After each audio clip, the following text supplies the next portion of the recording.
সংবাদ প্রবাহ বার্তা সদা সত্যতা ও নিরপেক্ষতার সাথে চলে। 2024-এর 7ই জুলাই সকল হিন্দু এলাকা জুড়ে মহাসমারোহে পালিত হলো রথযাত্রা উৎসব। উৎসবের আবহে জনবন্যার ঢেউ আছড়ে পড়েছিল রথযাত্রা উৎসব পালিত হিন্দু এলাকাগুলির আনাচে কানাচে।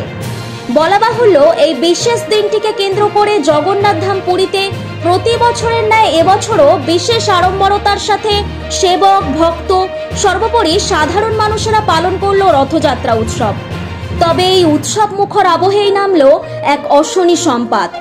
তথ্যসূত্রে জানা যায়, মঙ্গলবার রাতে পুরীতে মাসির বাড়ি গন্ডিচায় রথ পৌঁছানোর পর পাহন্ডি আচার পালন করা হচ্ছিল। সেবায়েতরা পর্যায়ক্রমিকভাবে জগন্নাথ দেব, বলরাম দেব ও সুভদ্রা দেবীর মূর্তি দোলাতে দোলাতে মন্দিরের ভিতরে নিয়ে যাওয়ার সময় রথ থেকে পিছলে পড়ে যায় বলভদ্রের মূর্তি। নাকে চোট পেয়ে আঘাতপ্রাপ্ত হয়েছেন বলভদ্র।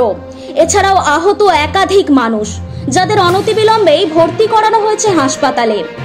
উৎসব মুখর আবহে ভক্ত ভগবানের এমন অতর্কিত অপ্রীতিকর অবস্থা মন খারাপের মেঘ জমিয়েছে সাধারণ মানুষের মনে।